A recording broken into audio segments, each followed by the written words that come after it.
Exit Interview, a podcast for Black educators with me, your host, Dr. Asia.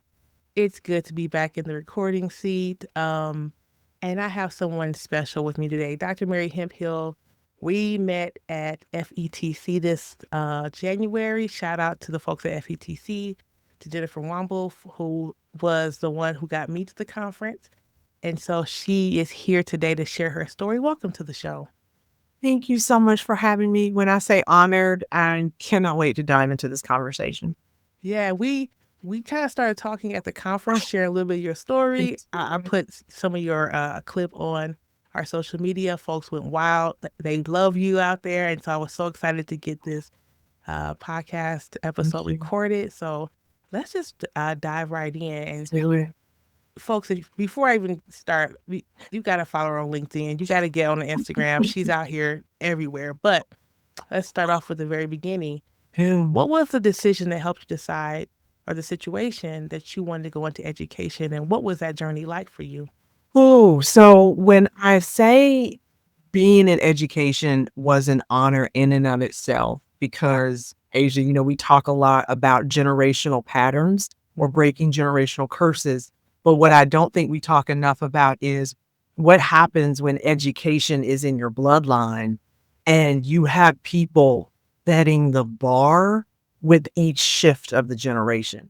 So I come from a long line of educators in New York. And when I say public school 38 or public school 79, these are true community schools where I grew up hearing nothing other than you do the right thing for your students because you are going to church with these individuals and the parents. Yeah. Mm-hmm. You do the right thing for these individuals because your father, who may have passed on, did business with this other person's father and they made a call. What we forget is that there were already these intricate networks that had clout before we got here. And so I felt a calling to pick up the mantle and to continue in education, even though neither one of my biological parents were in education. My aunts, my grandmother was not an educator in the formal sense, but she was the educator of the community. She was the Sunday school superintendent. So when I have at age 3, 4, and 5, when I set up my dolls, my Care Bears in little seeds, and I start giving them spelling tests, when I say it was so epigenetic to me to be like, okay, no, Care Bear, you are not spelling that word right. Or I heard the language of education. Yeah. And so it was an honor for me to go into this work. And when I had the opportunity to be a 3rd grade and 4th grade teacher in the same classroom I had been a student in, I didn't take that lightly. Yeah. They asked me, they said, what school do you want to go to when I started applying? And of course I applied in my hometown, not knowing if I was going back, not knowing any of those things. And there was a list. The superintendent at the time had a list of vacancies, and this was spring break. So these were all the people who were either going to resign, retire, move on, whatnot. And I see Southwest Elementary School, and I see the name of my 3rd grade teacher in the middle of the list. Mm-hmm. And Asia, when people say, if it's your calling, it'll keep calling till you pick up the phone. That's right. It was almost like I couldn't not pick up the phone. I couldn't not answer this call. I couldn't say, oh no, I'm going to go to another school. I stepped back into the same classroom that my 3rd grade teacher had met me in. After 38 years, she pulled me aside that summer because I was coming in, she was packing up, and she said, my husband told me that these 38 years of materials and resources and workbooks don't have a home in our garage because that's his man. Uh-huh. She said, and I told him that is perfectly okay because I am seeding that into you and I am leaving everything for you to be able to do this work. So Yeah. to have students sitting in a classroom, and now I'm not in the desk, I'm at the front of the room, But on the binders and on sticky tape and on post-it notes within all these materials that I'm using to create learning environments and engagement, almost 15, 16 years later, felt ephemeral. It felt full circle. Yeah. But what I also got to do in those third and fourth grade classrooms was to tell my students, I played in the same parks you played in, sat in the same seats you've been in. And by this time, Asia, I was graduated from college. I had studied abroad in Puerto Rico for a year. The Universidad de Sagrado Corazon as an exchange student. Okay, so she's just showing out right quick. She ain't had to do that. She ain't had to hit us with it. She didn't have to do that, right? I just go ahead. Just go ahead. Leave us. Let me tell you why that's so important. Asia, being a double major in education and Spanish wasn't on my vision board, but I knew that my community looked different than it did when I was there. Yeah. As a woman of color, I was always aware of what it looked like, felt like, and sounded like to be othered.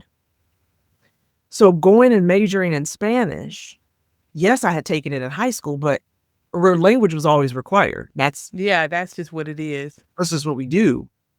But I knew that if I acquired the Spanish language, like immerse myself in the culture, as an AIG student who had been labeled academically, intellectually gifted, going to Puerto Rico and enrolling in classes to where I had to pass to graduate meant I had to find a tutor. Meant I had to learn how to ask for help. Meant I had to draft my concepts and my talks and all the different classes and things beforehand. And I had never been in a position to have to do it. Mm-hmm. But what it elevated for me when I got back and graduated and walked into that school was asking my principal, give me every Spanish speaking student and family in the third grade, because I wanted to show them that their language was not a barrier. It was an asset. Yes. And that families who are raising students from backgrounds of indigenous backgrounds, Hispanic backgrounds, the diaspora of what we think about when we look at the 23 levels of unconscious bias, seniority, marital status, all of that, even in the Spanish culture, me understanding machismo, meaning I didn't have educational conversations with a mother and father unless I bent my body language and directed it at the father so that he understood that there was still that level of respect. And culturally, that wasn't happening in our school because family and education is deeply rooted in communities where you're raising students of color. Asia, every single one of my babies for 3 years, and I looped them last year, meaning I took them from third to fourth grade, passed, despite the fact that some of them literally came to the country weeks before they enrolled in my classroom. Oh, that's God. Yes. There's so many tidbits. I have a few things. The first thing is kind of going back to this being in the same classroom as your third grade teacher. Dr. Adrienne Davenport was on a few episodes back, and she talked about this, that her teacher when she was in fourth grade became her mentor teacher when she went back to the same school. And so there is this way that people find their themselves back in the communities that they were raised in. Yes. Right? And find that of value to be in the schools or be as close as they can be to that community so they can continue to serve and support the community that helped to raise them. And so I love hearing that story, and I'm so glad that there are so many of us out there who continue to go back to those districts and the schools that had supported them along the way. Yes. Yes. And Asia, it's part of our history, but it's part of our responsibility. Yeah. Because income-wise, there were other options. There's lots of options for those other individuals as well. Impact-wise, there's other options. But I feel like it's those educators who went back that now are reaping the benefits of the commitment. Yeah. and the responsibility to go back and say, I came from where you came from. There's more out there than they're showing you, than they're exposing you to, than they're offering you. So give them the language to advocate for themselves and give the people connected to them language to advocate for the babies that they love. Yeah. Yeah. Then this helps me think about or this brings me to the second point I wanted to make is Yes. as you're talking, I'm thinking about all of the work and all the intention that you put into your classroom before you even got into your own classroom, right? That you're thinking about your future students and their families and their communities. And obviously, you didn't know exactly where you're going to be, but you knew that you wanted to be as um, supportive as possible to as many communities as possible, knowing that your city, your area, your town that you kind of wanted to be in was changing and that you weren't afraid of that, right? And that's so important.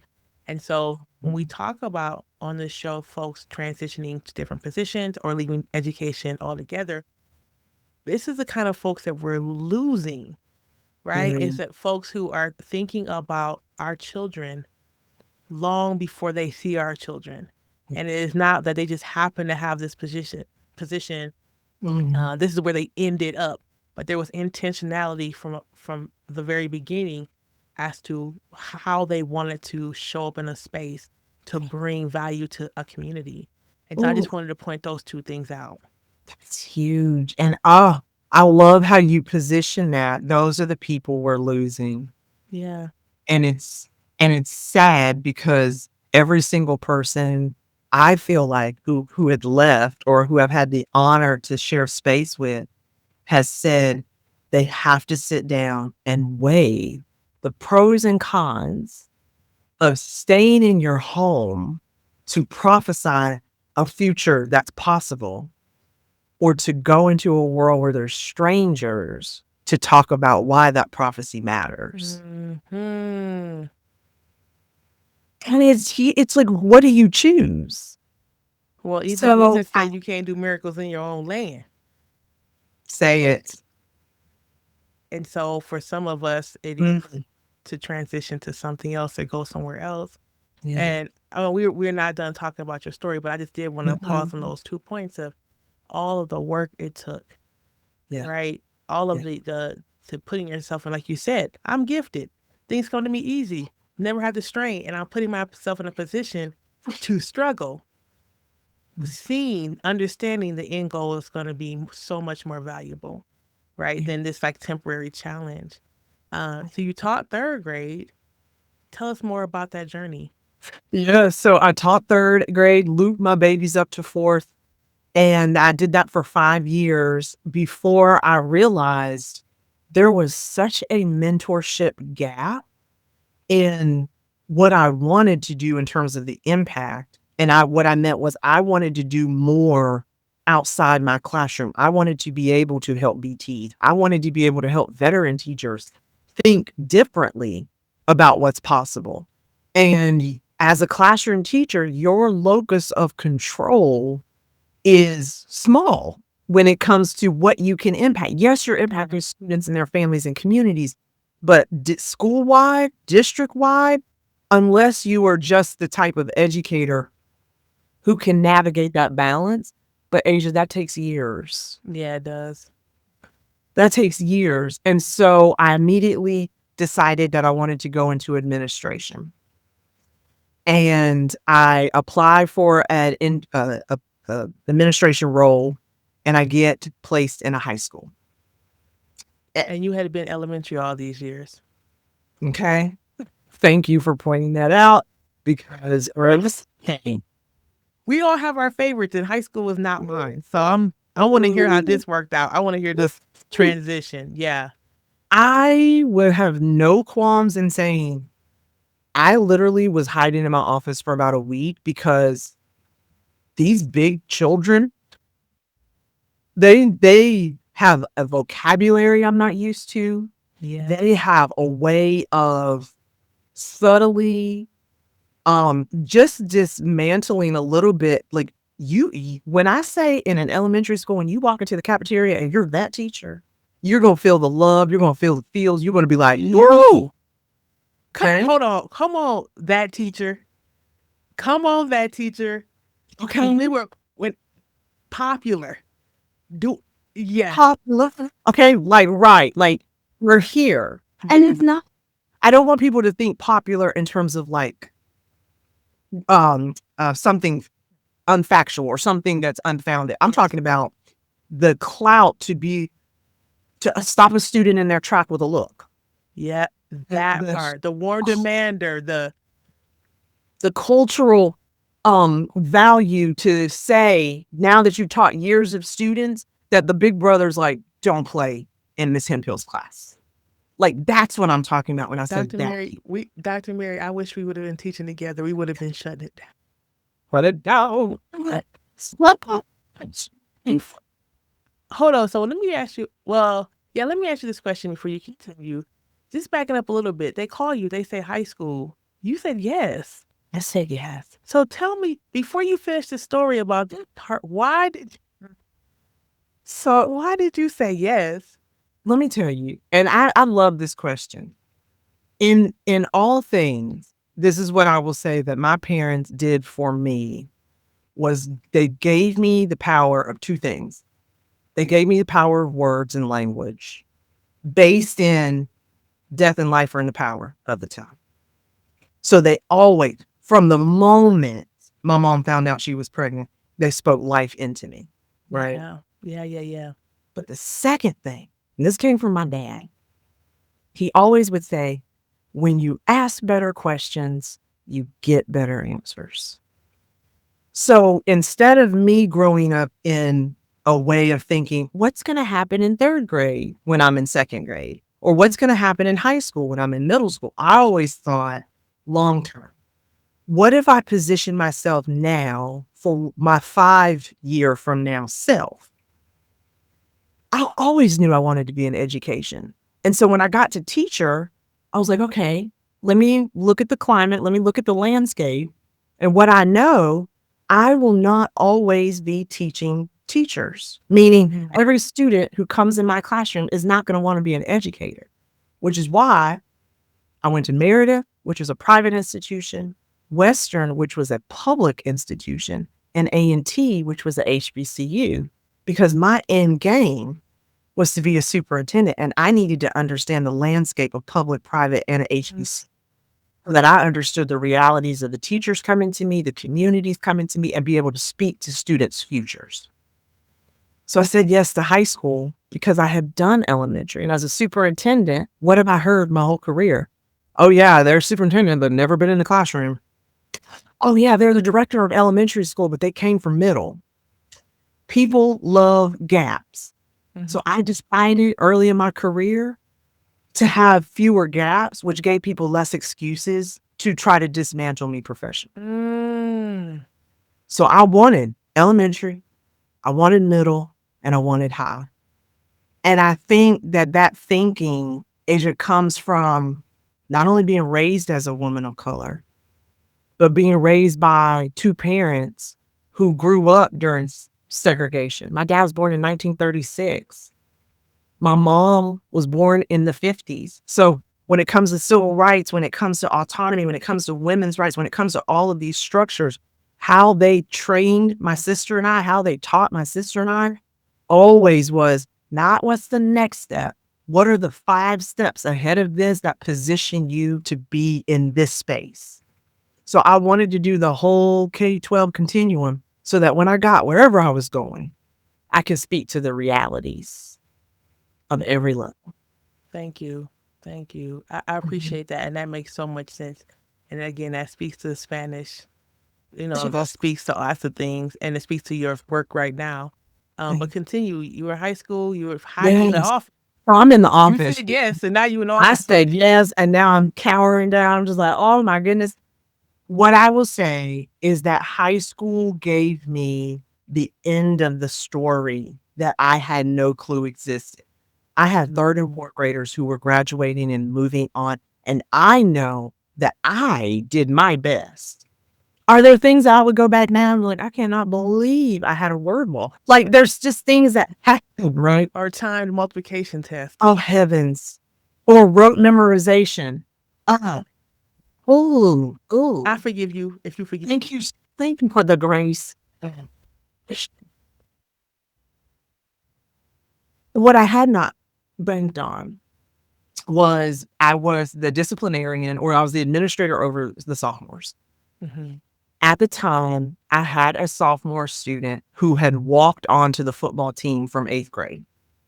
So when I say walked on, like you don't even have to try out. You are it. Your career is set for you in the NFL. Mm. But he gets a write-up. And he comes to my office. And this is my first disciplinary act, right? So I'm got the student handbook, and I'm like, okay, this is what you've done, blah, blah, blah, blah. Young man of color. And he says to me, but Miss Hemphill, I don't understand. I thought that I was doing the right thing because all my coach said was that I just needed to show up. Me not being able to read my textbook has never been an issue. What? This young man, sophomore in high school, was not able to comprehend the textbook, was not able to understand the vocabulary, was not able to break down word problems, was not able to do it. But he had been given a pass because he was a star football player. What I saw was who did not do what they were supposed to do in elementary school, and how has he made it this far with not having the understanding of, if we're telling you you're going to the NFL and you're not able to read the contract, that is a problem. Yeah. That's a problem for me. Yeah. Mm-hmm. And so while I was the administrator over student services for 1 year, I made sure that I let it be known that I wanted to be the administrator over curriculum and instruction. Because oftentimes in high school, there's this notion, I'm not a reading teacher. I'm an AP biology teacher. I'm a math teacher. I'm a social studies or history teacher. I don't teach reading. We worked for 2 years to find ways to ensure that not just athletes, but students across the diaspora of extracurricular, arts, STEM, dance, whatever, had the opportunity for literal reading tutoring. And I don't mean reading, yes, in the context, but I mean breaking it down. What are the phonemes? What is the shared reading? I want you to do all these things, because what we had to figure out was how to do this and keep their dignity intact. Yeah. Yeah, I was gonna say that had to have been so difficult, because one of the challenges, and Joy Osborne, Deliso Osborne, she was also on the podcast, and her work now is helping students become engaged in reading when they're past 3rd, 4th grade, right? And like that is very difficult to keep that integrity, their dignity intact. Yes. And we're starting from scratch at a lot of things, and that Yeah. balance, right? That balance so that they are successful is so challenging. Yeah. Yeah. And it's not only, it's not that we had to do so much to prepare ourselves for the students. We had to prepare ourselves for the teachers. Because one thing, all a teacher would have to say is one thing. And you would see that child's dignity. You would see that child's hope just disintegrating. You're a senior and you can't, absolutely not on my watch. And so that took time, because that was a community mindset that had to shift. And I kept saying, why are you reporting scores based on students who don't have the base level understanding to not only decode this high level, highly contextual vocabulary and understanding, especially in biology and some of these tougher science and math courses. And the gap was that we had students who had STEM proclivity, but because they had been oversaturated and overrepresented with special education labels, they never got access to the AP. They never got access to the honors classes. Yeah. So you can imagine that's a heavy lift for me, because what I'm coming from is a self-contained classroom where everybody has access to me. I have some locus of control over their learning to a system that not only wasn't ready for that conversation, but oftentimes did not intend on changing the system so that students would get the help. And that was my question. I'm thinking about these conversations that you're having. I Mm-hmm. cannot imagine the tension. Trust the tension. And here's the piece that we don't talk about enough is that the tension on your supervisory executive leader level, meaning your other APs and your principals, is very different than the tension between you and the superintendent, which is different than the tension that's created between the superintendent and the board. And then the tension that's created between you and the community when you're trying to tell somebody's star football baby that he can't read Yeah.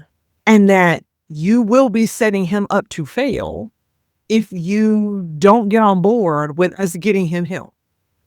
And what That's state is this? Tell us the city, state. Where are you in this context? so this is in North Carolina. Okay.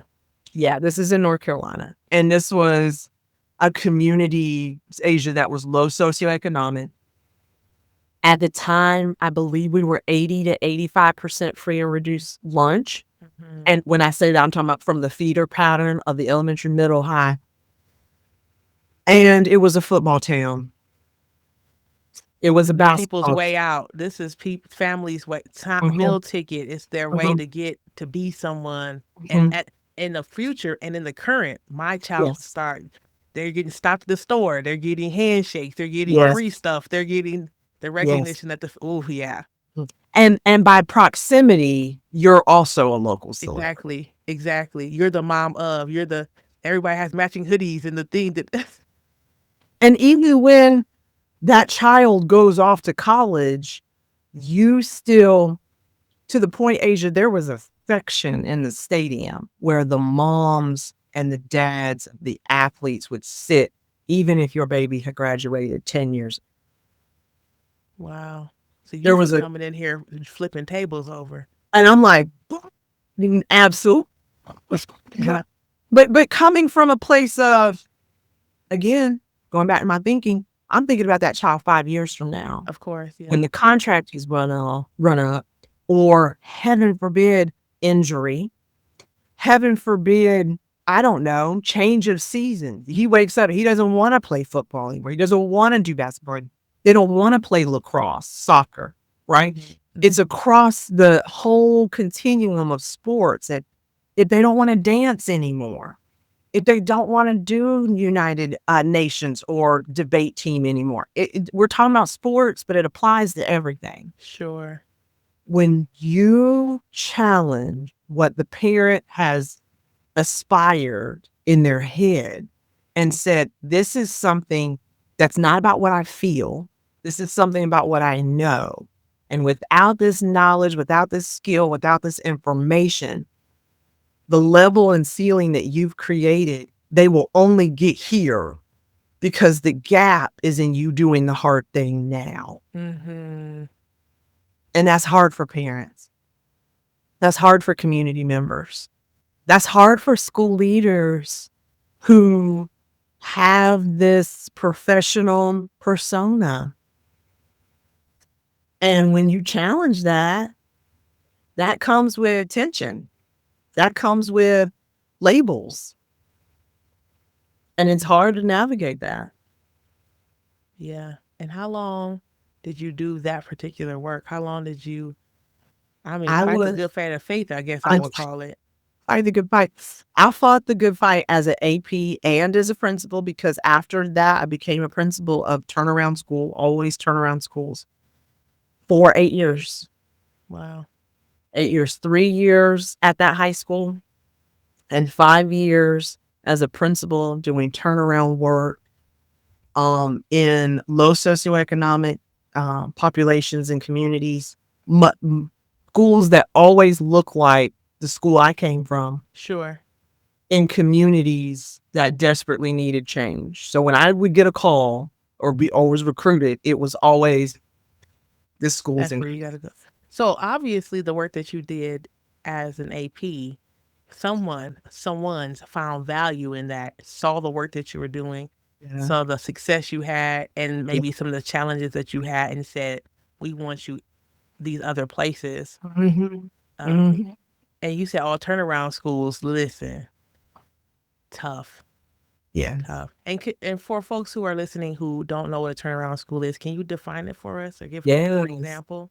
So a school in turnaround is what I typically call a school in crisis. And so they could be in crisis academically, meaning students are not hitting achievement levels at a dismal rate. The bulk of students are not on grade level. You could have a school that's in crisis culturally, meaning you may have great teachers, you may have awesome curriculum, but the culture is so stagnant or the culture is so toxic that nothing can grow. Students can't grow, teachers can't grow. It's really hard to have an environment. And then you can have a school that's in crisis when it comes to just engagement and efficacy, meaning they've tried a lot of things. Maybe they've had a long stream of school leaders. And with that comes just changing expectations and whatnot. And so sometimes that school that is in crisis from the latter, they are in need of stability. They are in need of clarity. And so regardless of why the school is in turnaround, it is for you to fill the gap. It is for you to get things connected, get systems out sometimes and put new systems in so that things can get moving. So ultimately students can learn. Thank you. Thank you. Mhm. And so after your time as an AP and a principal, what was the next step for you? Yeah. Where did you go after that? The State Department. And Asia, I tell this story all the time that this journey after the principalship was not on my vision board, but it was the vision that God had for me. I'm on vacation. I'm in Cancun for Christmas. It's a few days before Christmas. I literally want to say it was probably a day or two before Christmas Eve. And I'm trying to get a signal out just to let my family know I've landed, I'm good, can't get a signal. I look down, it's a 919 number, Raleigh. It's the lieutenant governor at the time with his educational leader, director in their committee. He says, "This Dr. Mary Hemphill," because I had graduated my PhD by that time. I said, "Yes, this is she." He says, "Hey, this is the lieutenant governor and one of the directors from Educational Oversight Committee. We are about to put computer science into all schools across the state that will impact 1.9 million children. And we want you to come to Raleigh and lead that work." No application. No application. Folks, No. just phone call. Boop. Listen, I mean, Cancun hose out, nails done, toes done, What? sun hats, landed. And now we talking. Mimosa in hand. I was ready to vacation. Okay. And Okay. do you know what I did? Do you know what I said to this No, man? let me think about it, or no, thank you. I said, "I think you have the wrong number. I, Oh, I am not." the man said your whole name. Said my whole, he might as well have called my social. Okay. Security number. I said, thank you. I am not a computer scientist. Because all I'm hearing is computer science. Yes, yes. Asia, that is nowhere in my repertoire. That's nowhere in my experience bank. And he said, "I'm going to stop you right there." He said, "I do not want you because you're a computer scientist. I want you because you are a problem solver. I want you because you transform spaces. And I want you because you're not afraid of the hard work." And he said something to me that I knew in theory, had never experienced in reality. He said, "We've been following your career." Mm. And he said, "You never run away from the hard environments. You don't run away when you're met with a school that is in crisis or needs transformation." He says, "And everywhere you've gone, you've impacted change. And that's what we need in Raleigh." And I said, "Okay, let me think about it." And he said, "I'll be in touch." January 2nd, I get back to the States. January 2nd, I sit down at my desk. I was a middle school principal at the time. We had just started a continuation of the first STEM magnet programs, which brought an affluent community together with a community of poverty, Mm. blended them together to increase access. Sitting at my desk, I get a call January 2nd. He said, "What time can you come for an interview?" Wait, that's not. He didn't waste no time. He said, "Happy New Year, ring ring." Happy New Year. Put your resolutions to the side. Yeah. Come. Yeah. Asia, I think it was April. I had to make a decision because the work had to start in June because they were going to be bringing the Big Ten together. So it's IBM, SAS, Lenovo, Microsoft, they were doing all of these things to get ready for this pipeline and bringing computer science. There had not been new standards in the state in 20 years.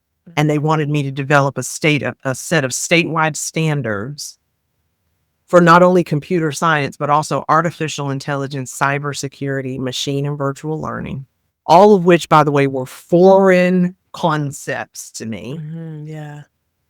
And that was out of the five, one of the best decisions I've ever made in my life.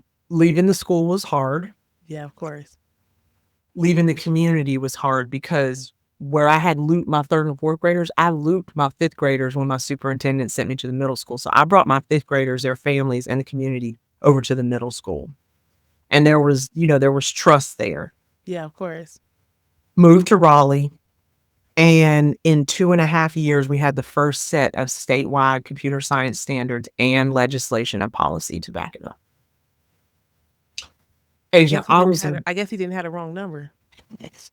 He did not have the wrong number, folks.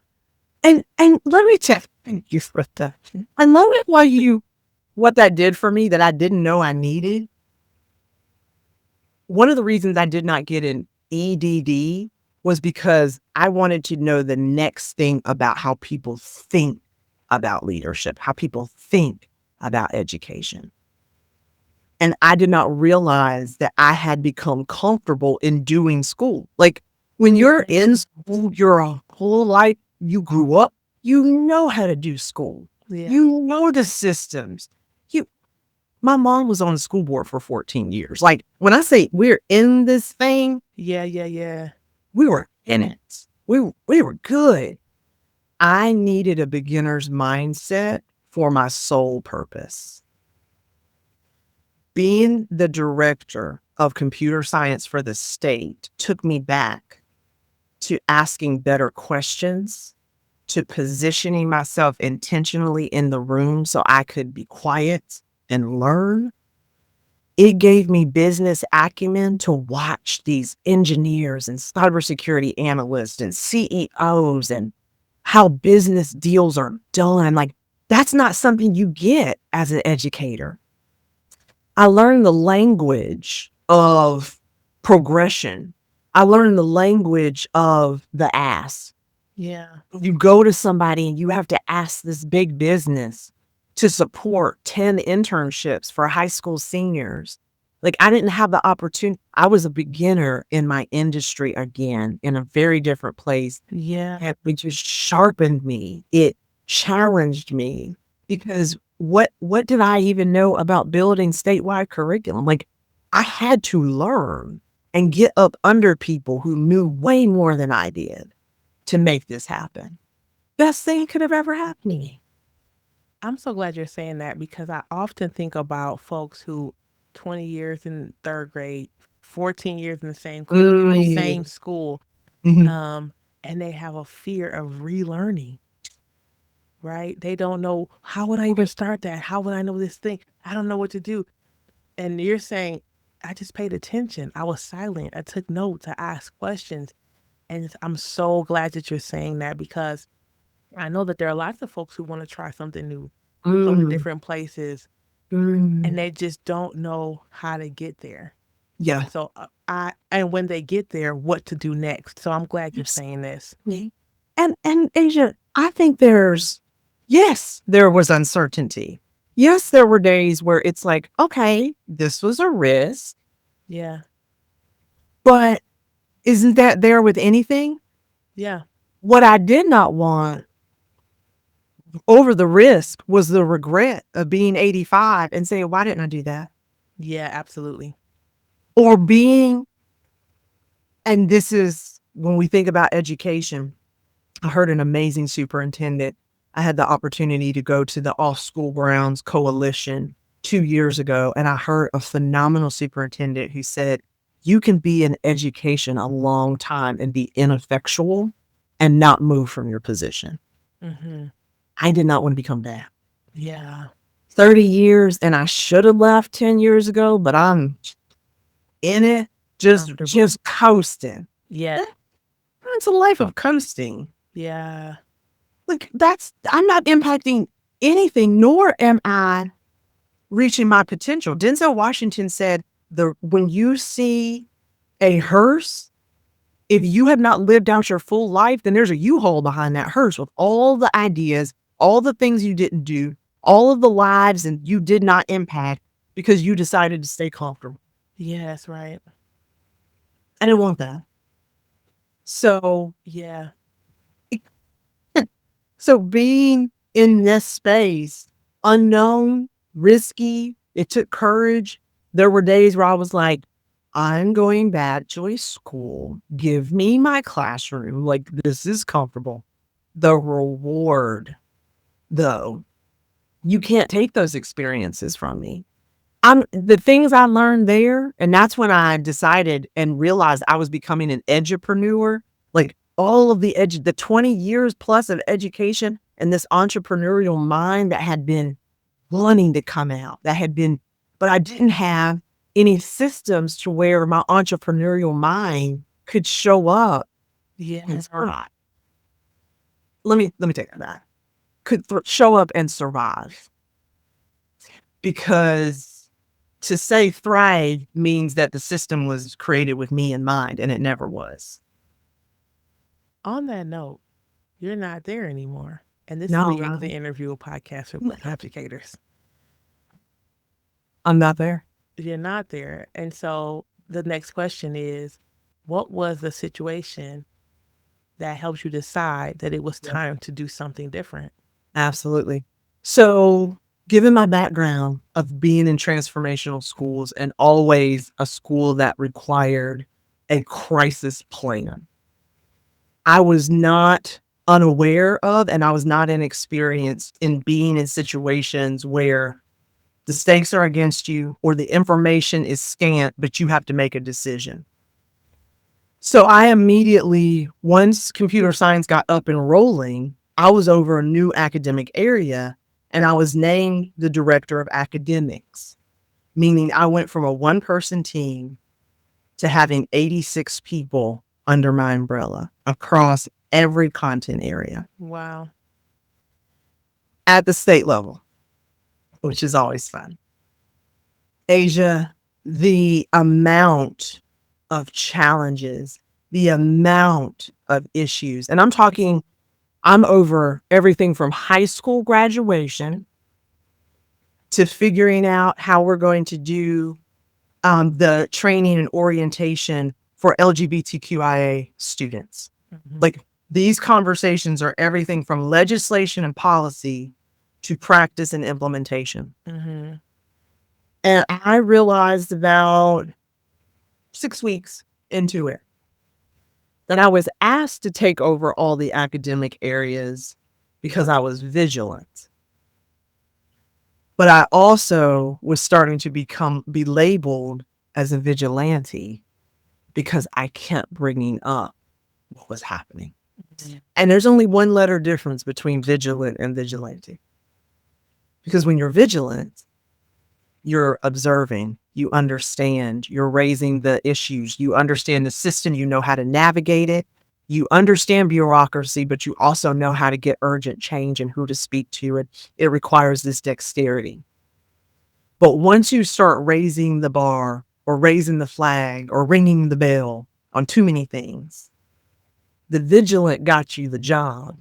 Being vigilante gets you the label of being hard to work with, of being aggressive when you are simply deeply passionate about a marginalized community or a marginalized group of people who you know this policy is not good for them. And remember when I told you if it's your calling or keep calling? Mm-hmm. I got asked to speak at it could be a back to school conference, or it could be a leadership summit. And people would say, "Can you come speak for the?" I can't, because I'm in a role that is a state funded role. Yeah. And so that's where the Limitless Leader, which started out as the Limitless Ladies, came from. And I would work on my business in the evening, not knowing that I was planting seeds for my future. But when the no's to purpose started to outweigh the yeses to a system that wasn't designed for me and mine, I had so much energetic debt in me that the work wasn't enjoyable anymore.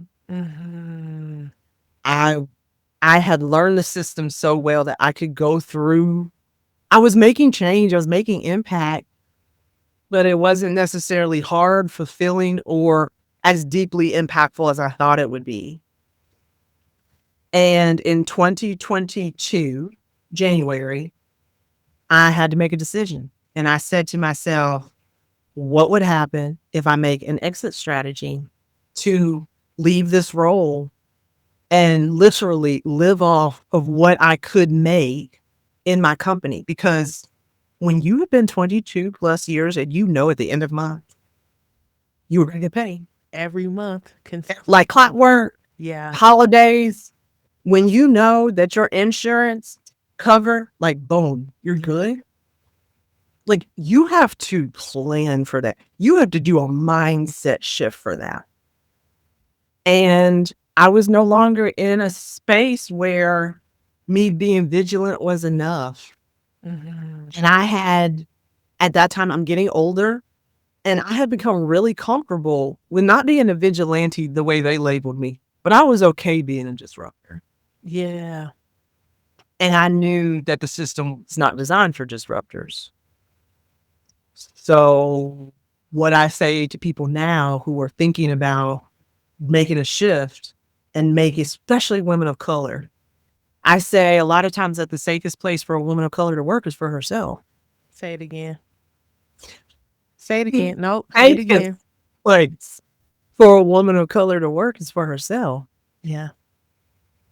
And coming away from those mental systems allowed Mary to show up, not necessarily Dr. Hemphill. Mary got to answer the questions, not Dr. H. Mary got to create what she would have wanted when she was in the seat of professional learning, not what the state wanted me. Yeah. And as I built, April 1 will be 6 years of the Limitless Leader, and going from solopreneur to now being an S Corp with 2.5 employees full-time and 1 part-time. It showed me that creativity is medicine.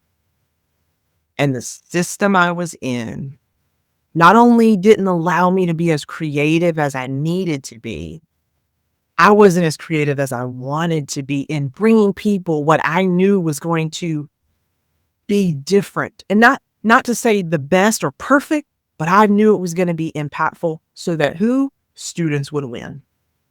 Yeah. And the closer I get, because every day I feel like I'm growing. Every day as a business person, I'm learning. Every day when I step on the stage or when I do a workshop, I'm honing my craft. It's literally, creativity was the medicine I needed. And the system literally was trying to keep me from being my best creative self. All right. Listen, we could do this all day, but you got a class to teach. I'm gonna cut my interview down, unfortunately, because you are busy. You're, You we have more time. You're good. I I'm can, I, playing. no. I can stay till 6:15. You're keep going. Okay. So she said I got 20 minutes. Um, So, and I love that you're talking about this, and mhm. it makes sense for us to then, I guess, just can you just keep sharing about what you're doing right now. I know I'm skipping around in my questions, but you're already there. So tell us about your work. Yes. So, what I love deeply about what I do is I have the opportunity to, and let me back up. In the systems I had learned, it looked a lot of times like asking for permission. Sure. Can I go to the doctor? Sure. You wait for somebody to give you permission. Yeah. May I please take a vacation with my family? And you wait for permission. And so my human doing was top notch. I'm good. We can do all the things there. I know how to show up. I know how to do those things. My human being was suffering. And I just told you, my parents are older. So I'm not only missing time with them, I mean, even health wise, 90-hour weeks do not a creative leader make. Yeah. Because 90-hour weeks means I'm always bargaining for rest. You gave me an incredible deck when we met, the rest deck. Yeah. Had you met me in the system, that rest deck might have been opened this fall. But because I'm in a space now where I'm autonomous in navigating the responsibility of my freedom, I have used that rest deck every single weekend and pulled out one thing on Sunday that I do to intentionally rest for myself. Yeah. Shout out to Trisha Hearsey, by the way, for that rest deck and all her work in the NAP ministry. If you all don't know about her and her work, check her out. She's on Instagram. She's everywhere. The NAP ministry, NAP, NAP. Continue. It is so good. It's chef's kiss. That is Thank you good. so much for that. It was such a beautiful and thoughtful gift. And when I think about what I do now in terms of being a multi-level facilitator, so we do keynotes, workshops, coaching, and consulting and retreats for leaders within corporate, within education, as solopreneurs, entrepreneurs, to connect their human being with their human doing. Mm-hmm. Because when you connect those two things, you have limitless potential. And Asia, I had been so limited. People often ask me, where did the limitless leader come from? From a life of being limited. Mm-mm. From a life of being limited. From having to ask permission. From figuring out a system that was designed for someone who did not look like me, someone who did not have my background. From watching the rich history that I came from lose the respect that we started off with when it came to, there was a time when the parents, guardians, and community, if the teacher said it, law. Yeah. I was watching all of that walk out the door. So Yeah. yes, once you've been limited for so long, you know exactly what that feels like. And so people say, what's your avatar? And immediately, have you been limited in your personal or professional career? Is your narrative been limited by what was said to you, by what was done to you, by the questions people didn't ask you, or the opportunities they didn't advocate for you for? If that's the case, you're my people. Yeah. Because so much. Yeah. Continue. Go ahead. Go ahead. no. It's just because at this point, whether it's a keynote, whether it's a workshop, whatnot, or what have you, without the human being part of it, and I'm not talking about just emotional intelligence. We have overused and we have miscalculated what emotional intelligence really is and its power. About taking emotional intelligence and coupling it with the relational intelligence that starts with you. Yeah. Meaning, the rest, let me use the rest deck. Had you not given me that, one, that was awareness enough for me to start to look for spaces and places in my life where I feel like, not that I'm burnt out, but that one more step, one more lack of boundary, one more meeting that could have been an email, that rest deck is going to be helpful. But guess what? Asia, the only reason I have the autonomy to say no, the only reason I have the autonomy on a Monday, if I want to, after this interview, if I want to shut it down for the day because this can't take it anymore, I can do that. Yeah. Because people think that freedom is awesome and wonderful and it's amazing. Freedom is a responsibility. And we don't teach people responsible with their freedom. So this work I do now is real. I'm able to share my story without thinking about a legislator who may be on a different political party than the governor who appointed me. I can speak, and I know it's not going to be at cross purposes with a state superintendent or another director who didn't have the same ideals as me. But I also have to be responsible to who I am, what I know, the brand I'm creating, and the impact that's connected to that brand. Yeah. So when we say free, it's not a free for all. It's a free for me, but I get to design what that free looks like now. And it's so beautiful, isn't it? It is so awesome. So awesome. Yeah. Awesome. And Asia, I didn't know this existed. I didn't know this was possible. Listen, I describe it also as an entrepreneur. I love that term. I'm gonna borrow that because teachers don't feel we borrow. If I imagine it as whatever, like you just said, whatever I imagine, whatever the ancestors drop into my spirit to do, I get to do. Speak. Yeah. Yeah. And Asia, have you felt this? Because I have. It's like we say easily, we love these sound bites. I'm my ancestors' wildest dreams. Okay, I get it. Have you done the work so that epigenetically your DNA doesn't reject moving to a new economic class? We don't have time for you to start. You said I got until 6:15. Stop playing. You're not gonna sit here and drop a gem and I'm looking at the clock and I got 12 minutes and I got 75 more questions. We gonna have but you no, you're right. Praying, right? Like the epigenetic coding to say to your parents or your godparents or whoever raised you, there's not a brick and mortar I'm walking into, but I'm creating monetary gain and making impact in the world from the gift I was given. Yeah. And dealing with whatever the response is, good or bad. Yeah.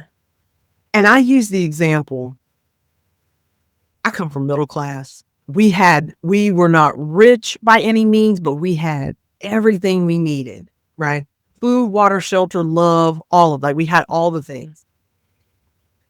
But we never had a garage. So like when we talk about privilege and we decide that there are certain instances, certain groups, certain classes that have this privilege, I often talk to people and I say, I grew up with a carport. Yeah. Meaning I watched my parents for almost 18 years set their alarm clocks based on the 30 to 40 minutes it would take in bad weather to ice off the car, to heat up the car, and then have the space to get to where they were going so that they still got there on time. I watched my dad salt and ice the driveway and shovel so that the car could get to where it was going. Like he would literally have a packet. That was time, that was energy, that was resources. Yeah. To now, I live in a home with a 2-car garage.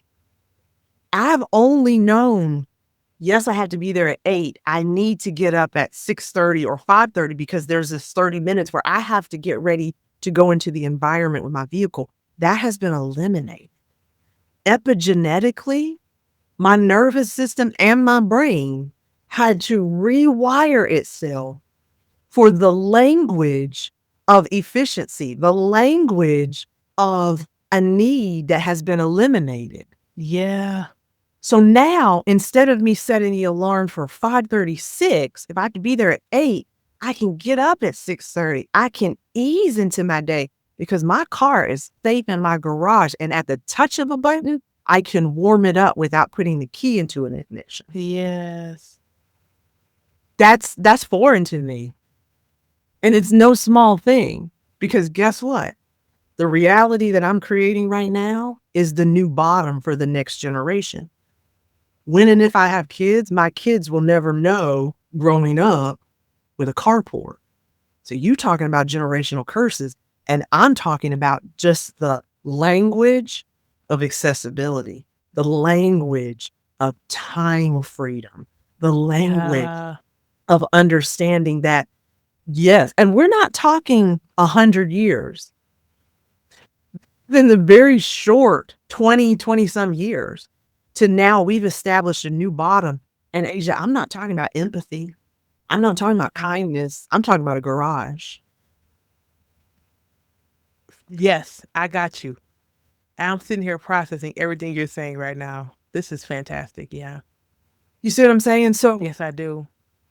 I just think that there's so much that this new life, this new access, this new way of being able to create impact and income with gifts we were given, with our beautiful cultures, creeds, religions, sexual orientations, languages, with our trauma, because that's the other piece.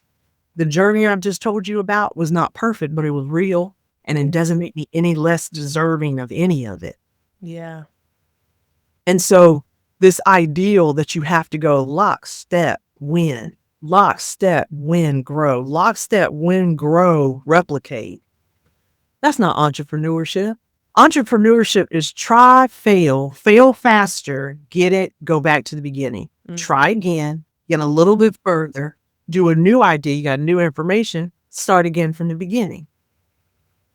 And our nervous system hasn't been calibrated for that. Yeah. And so it's deep work, and it means the world, because we're creating a new normal for who's going to come behind us. Absolutely. Thank you so much for that. I think I'm going to, in my time I have left, I'm going to ask you a question I asked you before when we met, Okay. but I think that more folks should hear your answer. And that is, for you, what does it mean to be well? Oh, I love this question.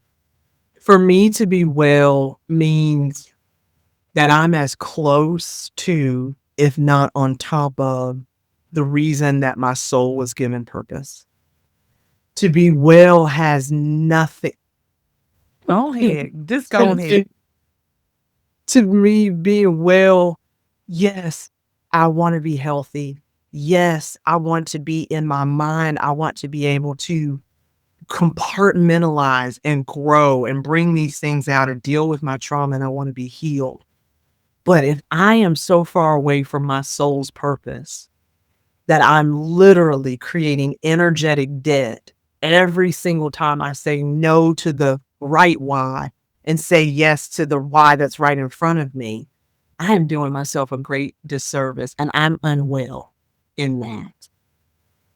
And I will say, I have never, Asia, been this well. I have never been this close to my well-being. I have never even had language to tell you about what well-being looks like for me since I've been on this entrepreneurial journey. So exiting for me was the way I got well. And we must. That's why I love your work, and I love what you're talking about in this podcast, because until we get real about creating systems, creating language, creating support, and creating accountability for educators of color that are not necessarily policy driven, but are rooted and grounded in the purpose of why nonprofits, why school districts, all of those. Like, it's policy is a part of it, but who's creating the policy? Yeah. Because if we don't have the same definition of well, You're you're creating policy that supports the wellness of your people Yeah. and your best interests Yeah. and your epigenetic understanding of freedom and autonomy and responsibility, not mine. Because a lot of these wellness programs make us a little bit more unwell.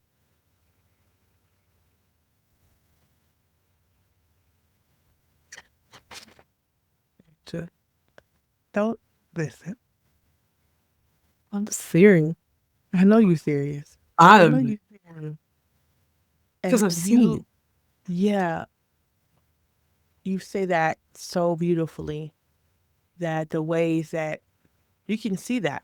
You can see it in the ways that school districts create affinity group spaces, Mhm. how they run them, how they have wellness programs that do not have them, how they have exit interviews, how they do not, all with their lens in mind only, their Only. perspective in mind only, their people in mind only.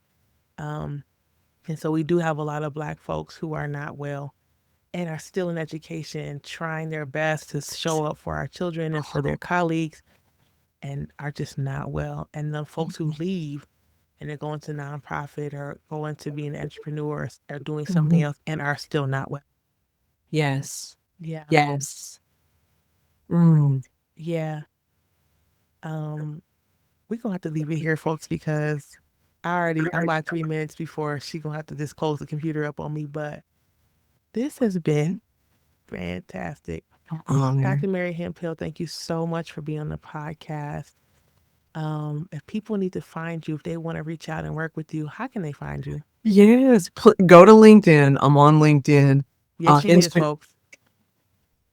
Instagram at The Limitless Lady.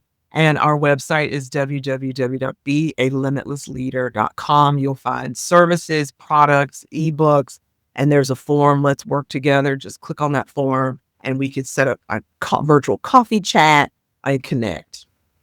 Awesome. All right, folks, this has been another fantastic episode of the Exit Interview, a podcast for Black educators.